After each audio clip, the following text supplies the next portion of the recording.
I didn't lose my son in an accident. I lost him in paperwork, bank statements, and one sentence he said too easily. What happened between us didn't explode, it was processed. If someone in your family crossed a line and called it love, tell me about it in the comments. The pain hit while traffic slowed near the freeway exit. One hand tightened on the steering wheel, the other pressed against my chest until the car drifted toward the shoulder. Someone honked. I managed to pull over and call for help before the phone slipped from my fingers. By the time the gurney stopped, a nurse was already asking questions I answered with nods. A monitor beeped. Shoes were cut off. A blood pressure cuff squeezed hard enough to leave a mark. Someone said my son had been called. Daniel arrived after things settled into routine. He stood near the foot of the bed jacket, still on phone in hand. The nurse explained insurance forms and asked if he was the emergency contact. Daniel nodded once and handed over his wallet without looking up. A doctor came by, skimmed my chart, and spoke plainly. Tests looked stable, but they wanted me observed for a few more hours. Nothing dramatic, just caution. Daniel exhaled through his nose and checked the time. "I've got a work thing," he said. "Can you get yourself home?" The doctor glanced at him, then back at me. No objection. The nurse waited. Daniel pulled a bill from his pocket and set it on the tray table. Then another. Both slid a few inches toward my hand. "That should cover the ride," he added. No apology, no pause. Before I could say anything, he stepped back. The nurse tried to stop him, something about discharge instructions, but Daniel was already moving down the hallway, phone pressed to his ear. The nurse turned to me. "We need a family member to sign for pickup." There wasn't anyone else to call. I reached for the clipboard and signed my own name, the pen leaving a thin, uneven line. At the desk, a clerk printed the paperwork and folded it once. She mentioned a remaining balance, said a bill would follow in the mail. Her voice stayed even practiced. Outside, a rideshare driver pulled up. He asked if someone was riding along. "No," I said. He glanced at the entrance, then back at me. "You good?" I nodded and buckled in. The car merged into traffic, the city sliding past without comment. My phone buzzed once, an automated message confirming a charge from the hospital. Nothing from Daniel. The driver made small talk about construction downtown and the heat. I answered when required. The rest of the ride passed in short blocks and red lights. At home, the car stopped in front of the house I'd lived in for years. The driver wished me well and waited until I stepped onto the sidewalk before pulling away. The front door opened with the same resistance as always. On the kitchen counter, the mail sat where I'd left it that morning. I emptied my pockets. The 2 bills lay flat beside the discharge papers. Later, when I unfolded the invoice from the hospital, the number at the bottom was more than double what Daniel had left. I placed the papers back on the counter, washed my hands, and reached for the phone to order dinner. The phone rang before coffee finished brewing. A recorded voice from the hospital billing office asked me to return the call regarding an outstanding balance. The message gave a reference number and disconnected. No tone of urgency, just procedure. On the counter, the discharge papers were still folded where they'd been left the night before. I set the mug down, opened my banking app, and waited for it to load. The number on the screen didn't match what should have been there. A refresh didn't change it. The drive to the bank took less time than expected. Traffic moved. A parking spot opened close to the door. The teller recognized me and nodded, then directed me to a desk near the back. Laura Bennett introduced herself and asked for identification. She scanned the documents typed for a moment, then turned the monitor slightly in my direction. "You're here about recent activity?" she asked. "Yes." She didn't ask why. Another window opened on her screen. Her fingers paused over the keyboard. "There have been multiple withdrawals over the last 3 months," she said. All authorized. A printout slid across the desk. Dates, amounts, no explanation line. That shouldn't be possible, I said. I haven't touched the account. Laura nodded once. You didn't. She scrolled, then stopped. You have a power of attorney on file. Only one name appeared under it. Daniel Turner, I said. That's correct. The phone buzzed in my pocket. His name showed up before I answered. You at the bank? Daniel asked, not waiting for confirmation. Laura just flagged my access. I came to check a balance, I said. A short laugh came through the line. You didn't need to do that. I'm handling things. I wasn't aware money was being moved. That's what the account is for, he said. Bills. Stuff you forget about? Laura kept her eyes on the screen, hands still. No reaction. I didn't forget hospital bills, I said. A pause. You're making this harder than it needs to be. I asked a question. I'm trying to help you, Daniel said. You've got enough going on. The call ended before I could respond. The screen went dark. Laura reached for the printer. I'll give you a summary, she said. Just the transactions. You can review the timing. The printer hummed and stopped. She stacked the pages, tapped them straight, and handed them over. Anything stand out, let me know, she added. At the top of the second page, a date caught my eye.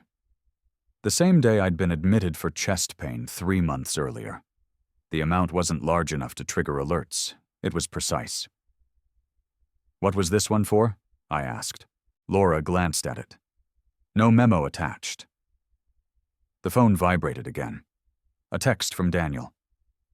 I'm covering things so you don't have to stress. Another followed. You told me to handle the finances. I folded the papers and placed them in my jacket pocket. Laura slid a card across the desk. If you want to adjust access, she said we can set up an appointment. Not today, I said. She nodded. No advice, no commentary. Outside, the heat pressed down harder than it had the day before.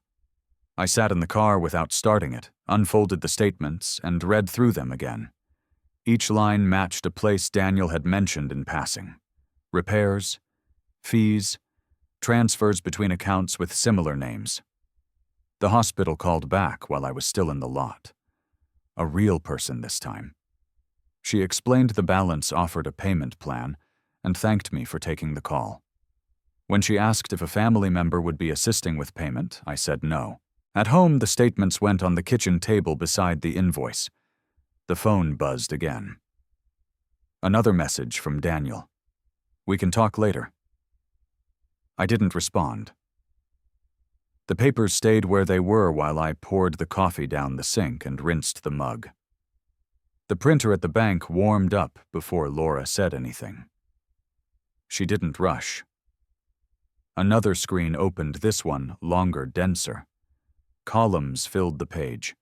Dates stacked closer together than they had the day before. These are all linked to the same authorization, she said, tapping the corner of the monitor. Nothing technically wrong. Just consistent. The word stayed there. Consistent. Each withdrawal fell just below the threshold that would have triggered a call or an alert. None of them stood out alone. Together they formed a pattern that didn't need commentary. Laura printed the full set and clipped the pages once. Take your time. We went through them line by line. Transfers to accounts with familiar names, small debits marked as fees, a few cash withdrawals spaced far enough apart to look casual. One transaction broke the rhythm. Larger, singular. That one Laura asked.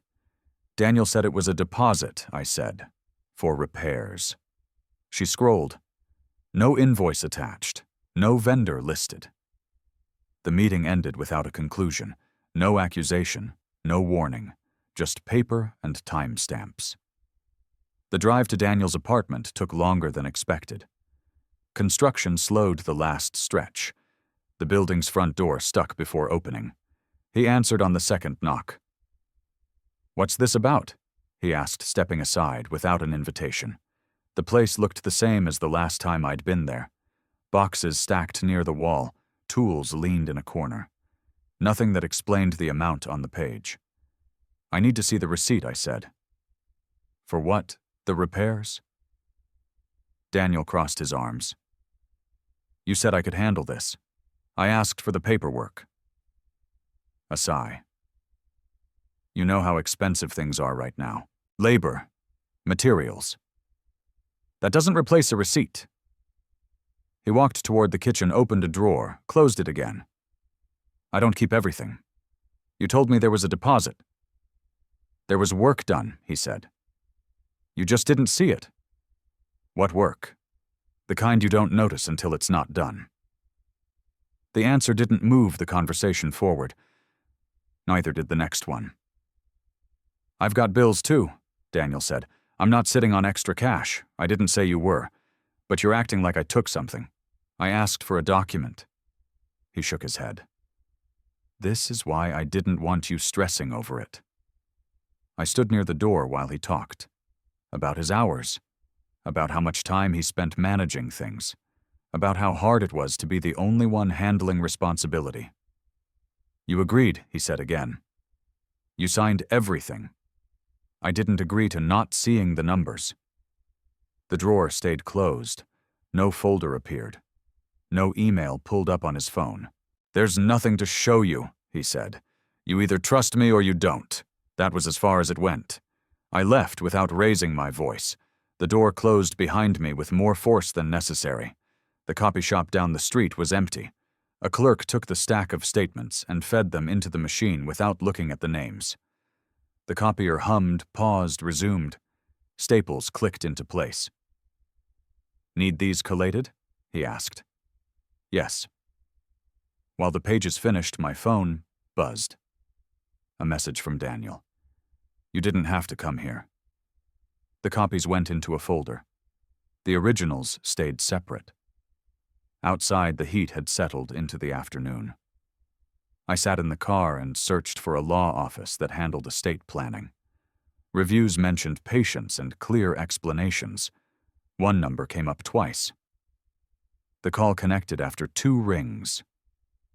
"Office of Harris and Cole," a voice said. "How can we help you? I need to review a power of attorney," I said. "And a will." An appointment opened for later that week. The folder went on the passenger seat. The engine turned over. Traffic moved again. The law office sat above a storefront with tinted windows and a brass plaque that listed 3 names. An elevator carried me up with a couple arguing about parking. When the doors opened, a receptionist asked for my name and pointed to a chair. Harris came out a few minutes later. He shook my hand, glanced at the folder, and led me into his office. Papers covered his desk in neat stacks. Nothing personal in sight. "You're here about a power of attorney," he said. "Yes." He opened the folder and scanned the statements without comment. When he spoke again, it was measured. "Abuse doesn't require theft," he said. "It requires using authority in ways the principal didn't intend." I nodded. He explained what that meant in plain terms. Transactions could be legal and still create liability. Intent mattered. Documentation mattered more. A temporary revocation would stop access while things were reviewed. A form slid across the desk. "This doesn't accuse Harris," said. It pauses. The pen felt lighter than expected. My signature went on the line without correction. He stamped the page and reached for his phone. The bank processed the change while I was still there. An automated system sent confirmation within minutes. Harris handed me a copy and filed the original. My phone vibrated before I reached the hallway. "Daniel, what did you do?" Another message followed before I could answer. Daniel. "The bank just locked me out." I put the phone away. The receptionist looked up as the elevator doors opened again. Daniel stepped out, face tight, voice already raised. "This is a mistake," he said, pointing toward the offices. He doesn't know what he's doing. Harris appeared beside me before I could speak. Do you have an appointment? He asked. Daniel ignored the question. You can't just cut me off. I've been handling everything. Harris kept his tone even. You're no longer authorized. If you'd like to discuss this, schedule a meeting. Daniel stepped closer. You put this in his head. I need you to leave, Harris said. Now. Security wasn't called. It didn't need to be. Daniel backed away after a few seconds, muttering about manipulation and outsiders. The elevator doors closed behind him. My phone buzzed again. Daniel. You're overreacting. Daniel, call me. Daniel, this is family. Harris walked me back into his office and closed the door. You can expect more contact, he said. That's typical. He explained the next steps. Notices would be logged. Access would remain restricted. If there were questions later, documentation would speak. The phone stayed on the desk screen, lighting up every few minutes. Daniel, I was trying to help. Daniel, don't do this. Daniel, please. No response went out. Harris gathered the remaining papers and placed them in a new folder. There's one more thing to consider, he said. He didn't rush the sentence. Your will still reflects the same assumptions, he added. If authority has changed, intent might have as well. A calendar sat open on his desk. He tapped a date later in the week. We can review it when you're ready. The phone buzzed again. I turned it face down and nodded. Schedule it, I said. Harris wrote the time and slid the folder back across the desk. The meeting ended without ceremony. No handshake this time. The email from the bank arrived before noon. Subject line neutral, content brief. A review had been initiated on several past transactions triggered by internal compliance. No accusation. No timeline. Just notice. The phone started buzzing not long after. Daniel's name appeared, disappeared, returned. A voicemail followed, then a text. Daniel. This is because of that banker. Another message came in before the first one settled. Daniel. She filled your head with numbers she doesn't understand. The next one landed harder. Daniel. You're letting strangers turn you against your own son. The phone went face down on the table. It didn't stay there long. My aunt called first. She didn't ask how I was doing. She asked what was going on with Daniel. He sounds scared, she said. He says you cut him off without warning. I asked him for receipts, I said. He couldn't provide them. A pause. Families don't work like businesses. They work on trust, I said. And records. She changed the subject after that. A cousin reached out an hour later, then an uncle. Each conversation followed the same pattern. Concern framed as curiosity. Questions shaped by what Daniel had already told them. How much money are we talking about? Didn't you give him permission? Why involve lawyers so fast? Dates and amounts answered better than explanations. I listed them. No commentary attached. The phone rang again in the afternoon. Harris this time.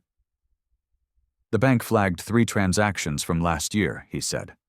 They're asking for context. What does that mean? I asked. It means they're checking whether representations made at the time were accurate, he said. If not, it could reflect poorly on your son. The word son landed heavier than misuse or liability.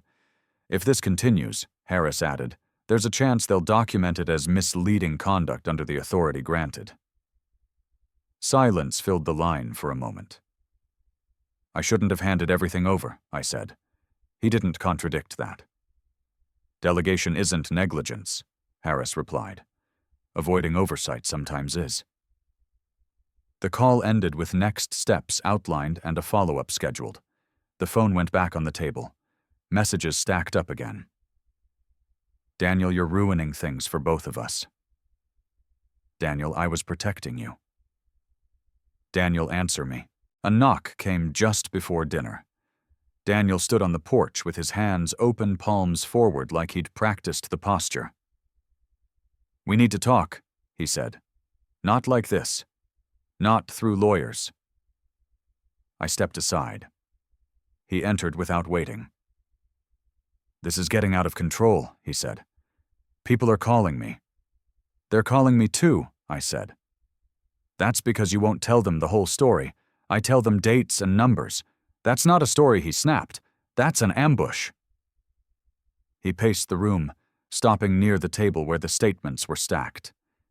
He didn't touch them. You trusted me, he said. You said I should handle it. I said help, I said. I didn't say hide it. His jaw tightened. You're acting like I stole from you. I'm acting like I don't have records. That's the same thing in your world. Show me the receipts. He looked away. You know how contractors are. I know how invoices work. Silence stretched. Not reflective. Tactical. You're choosing them over me, he said finally. There's no them, I said. There's documentation. That banker. That lawyer. They don't care about you. They care about procedures. That's not family. No, I said. But it's what's left when family stops answering questions. His phone buzzed. He checked it, then slipped it back into his pocket. If you keep going, he said, there's no coming back from this. I nodded once. He waited for something else. A concession. A promise. None came. The door closed behind him without a slam. The kitchen stayed the same. The table stayed cluttered. Dinner remained unmade. Harris called again later that evening to confirm paperwork would move forward, unless instructed otherwise. Proceed, I said. The conference room held more chairs than people. A long table, a pitcher of water, a stack of folders arranged with intention. Harris arrived first, followed by a woman from the bank and a notary who introduced herself and asked everyone to silence their phones. Daniel came in last. He took the chair across from me without greeting anyone. His eyes moved from face to face, stopping on the folders. What is this? He asked. Harris didn't answer right away. He waited until the notary confirmed identification, and the bank representative opened her laptop. This meeting concerns a review of transactions executed under a power of attorney, Harris said. You've been notified. Daniel leaned back. This is unnecessary. The bank representative slid a document across the table. Several transactions included certifications that information provided was complete and accurate. Daniel glanced at the page. It was. She tapped a line with her pen. This certification states no personal benefit was derived. Daniel's jaw tightened. That's semantics. It's a declaration, she said. You signed it. Harris turned a page in his folder. We have multiple instances where explanations given don't align with supporting documents. Daniel looked at me. You're letting them twist this. I stayed focused on the table. I handled things so you wouldn't have to, he said. That was the agreement. The agreement required transparency, Harris said, which is why we're here. Daniel's voice rose. Everything I did was for him. For my benefit, I asked. He nodded quickly. Yes. Then show them, I said. He opened his mouth, closed it, then tried again. You know how this works. You move money around, you cover costs. The bank representative didn't look up. Costs require documentation. Harris slid another folder toward me. This is the revised estate plan, he said. It removes your son from decision-making authority and beneficiary status. Daniel pushed his chair back. You can't do that here. It's being done here, Harris said. With witnesses.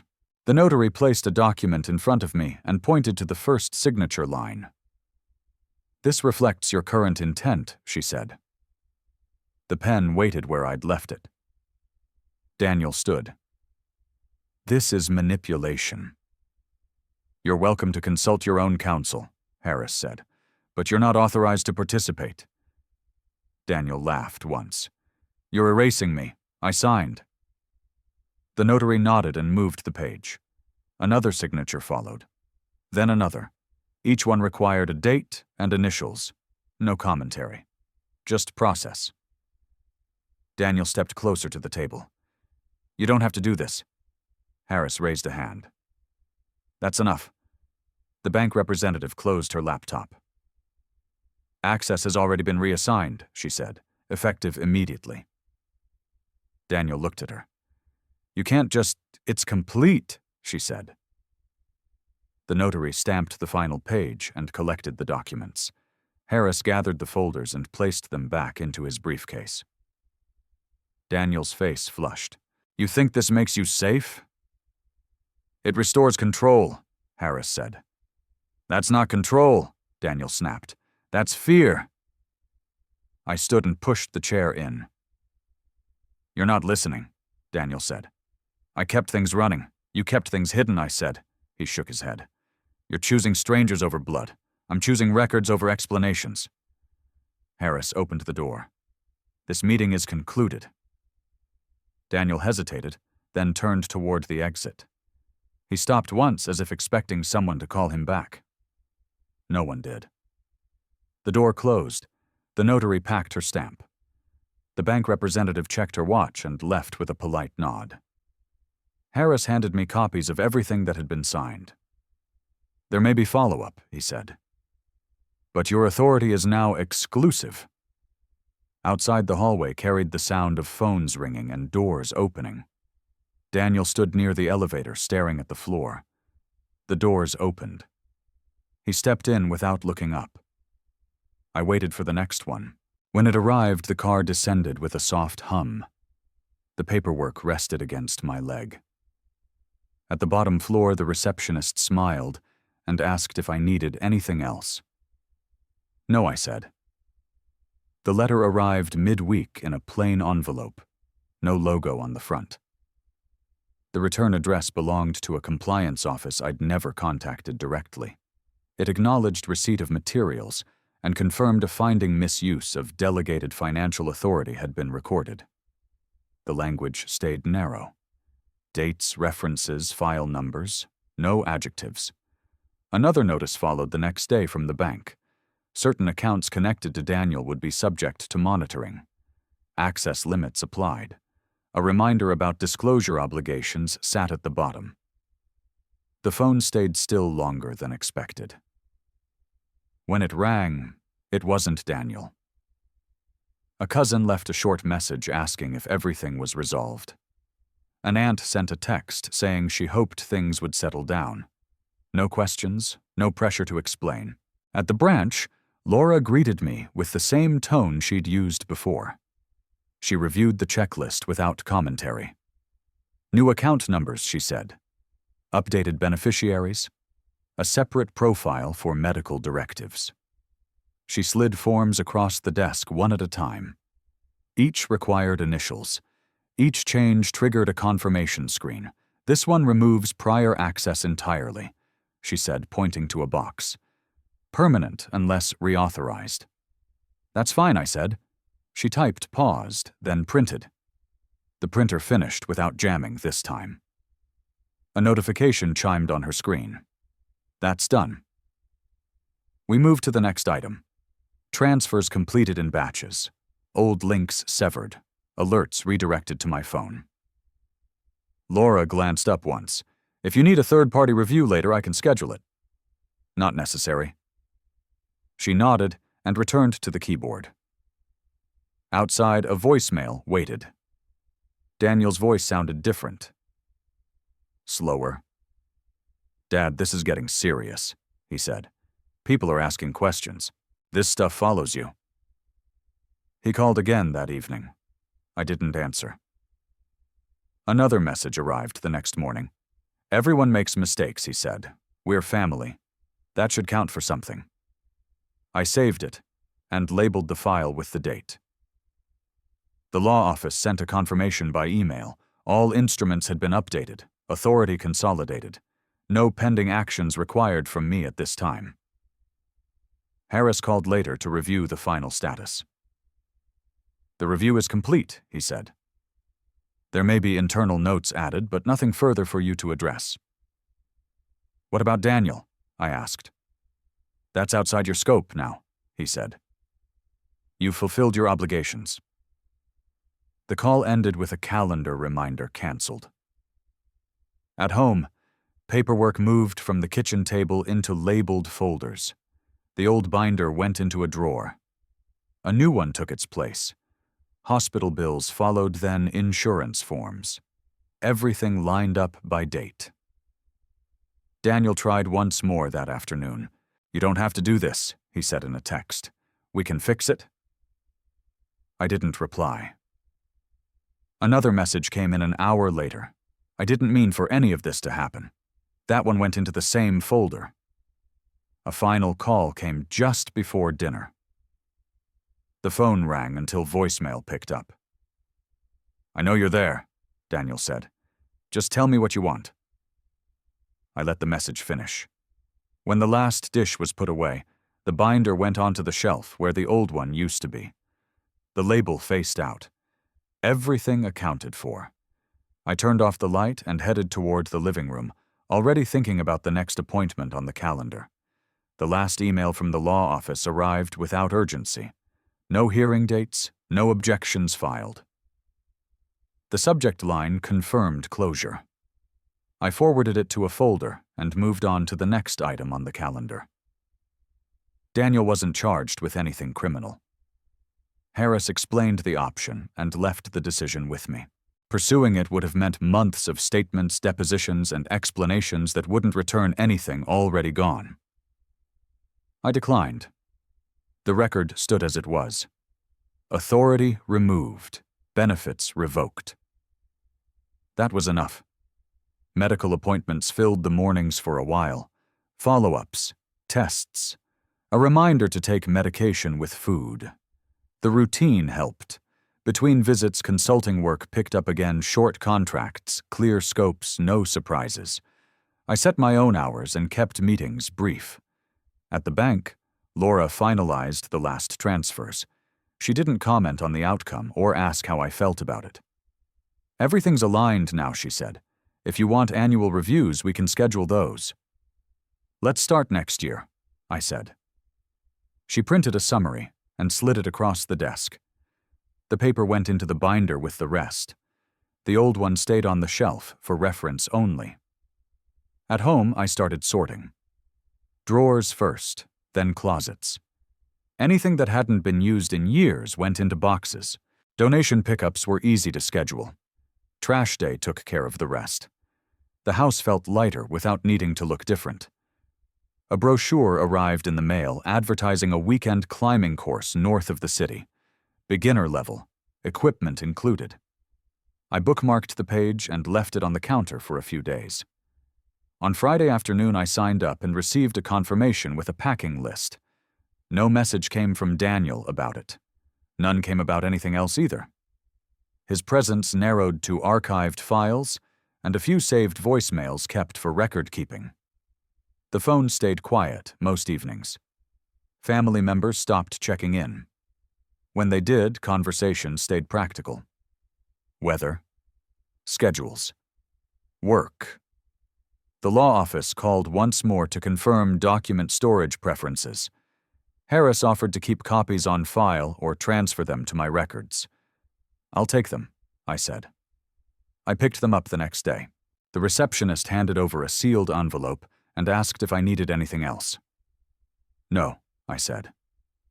Outside, the sidewalk stretched toward the parking garage. Traffic moved as usual. Nothing waited for me at the end of it except the next errand. Back at the house, the envelope joined the others. A label went on the spine of the binder. The shelf held fewer things than before. Dinner that night came from a place down the street. I ate at the table, then washed the plate and set it on the rack. The phone buzzed once while I was drying my hands. A missed call from an unknown number. No message followed. The climbing course confirmation printed cleanly. I added it to the fridge with a magnet and checked the weather for the weekend. Shoes went by the door. A small bag sat nearby. The next morning I returned to the law office to drop off a signed acknowledgement. Harris met me at the door this time. "Everything's complete," he said. No further action required.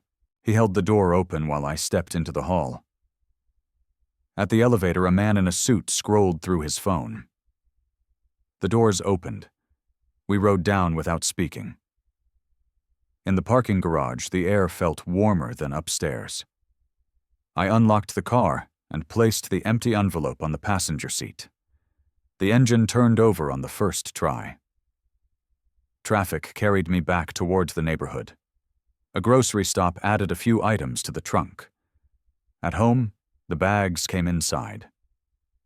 The door closed behind me. I set the envelope aside and reached for the list on the counter, checking off what had been done and what still needed attention. The phone stayed where it was. The next appointment sat on the calendar. I picked up my keys and headed out again, leaving the lights off.